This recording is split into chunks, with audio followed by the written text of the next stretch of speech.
Nora a 39 ans. Depuis l'âge de 17 ans, elle prend de la dépakine contre son épilepsie. Il y a 6 ans, elle tombe enceinte de son premier enfant, Louis.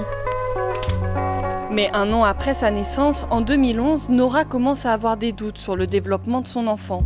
À la naissance, il n'y avait rien de particulier. Là, il a 9 mois. On a commencé à se poser quelques questions puisque, en fait, il restait beaucoup dans sa bulle.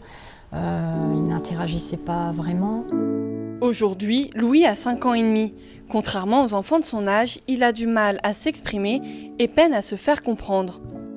Pas laisser le partout, hein. Tu veux les... Marianne, faut quand même manger, Louis, t'as rien mangé là. Oh, la laisse, hein. Louis, j'ai pas compris. La laisse. Tu veux les laisser? Ouais. Nora s'inquiète des difficultés de langage de son fils. Les troubles de Louis l'obligent à suivre un accompagnement personnalisé, une étape importante pour son entrée au CP. Louis est suivi pour des séances de psychomotricité, donc une fois par semaine. Au total, Louis travaille 3 heures par semaine en plus pour avoir une vie normale. Et pour Nora, la dépakine est en cause. J'en veux déjà à mon neurologue, puisque c'est quand même lui le spécialiste. Et bien évidemment aussi beaucoup au laboratoire qui n'a pas fait son travail d'information. Il n'y a aucun doute, la dépakine est à l'origine du handicap de son fils. En faisant quelques recherches sur Internet, Nora remarque qu'elle n'est pas la seule. Il y aurait environ 700 familles dans la même situation que Nora. Parmi elles, 200 ont décidé de porter l'affaire devant les tribunaux. Elle pointe le manque de communication du laboratoire Sanofi, mais aussi des neurologues et médecins qui prescrivent la dépakine. Alors, quelle est leur position? À qui la faute? Et peut-on vraiment se passer de ce traitement? Enquête sur ce qui pourrait être un nouveau scandale sanitaire. Depuis 1967, la dépakine est commercialisée en France par le laboratoire Sanofi. Aujourd'hui, près de 100 000 femmes en âge de procréer ont recours à ce traitement. Pour Jean-Marc Guglielmi, neurologue depuis 32 ans, la dépakine est indispensable pour traiter l'épilepsie. L'arrêter entraînerait une reprise des crises.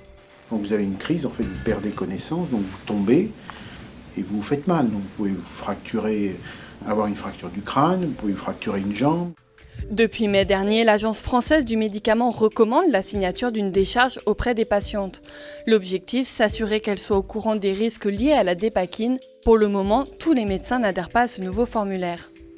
Je ne fais pas signer ça comme on signe un document anesthésique, préopératoire. Voyez-vous, on vous a informé des risques que vous acceptez, les risques que vous courez. À partir du 1er janvier 2016, le docteur Guglielmi sera dans l'obligation de faire signer la décharge. Sans cette signature, il ne pourra pas prescrire la dépakine. Depuis le mois de septembre, Sanofi est impliqué dans une enquête menée par le ministère de la Santé. Les victimes leur reprochent un manque d'informations. Nous avons contacté le laboratoire.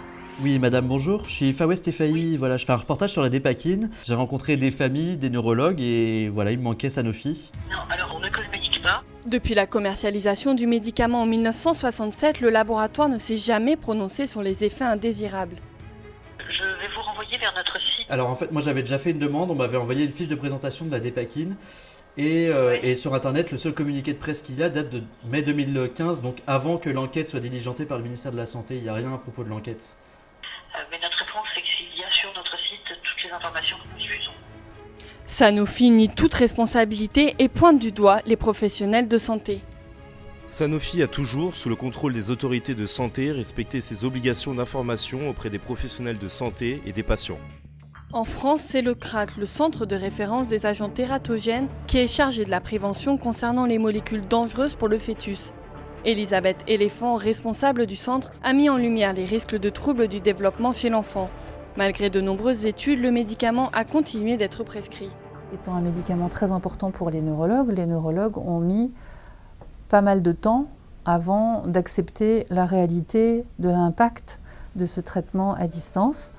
Des alertes mises en avant en 2005 et c'est seulement en 2015 qu'il a été déconseillé chez la femme enceinte. De mon point de vue, s'il y a eu une lenteur dans la prise en compte des données, c'est pas du tout le fait de l'administration, c'est le fait des propres prescripteurs que sont les neurologues. Pour elle, le laboratoire n'est pas en cause. Une enquête est en cours pour savoir qui sont les véritables responsables.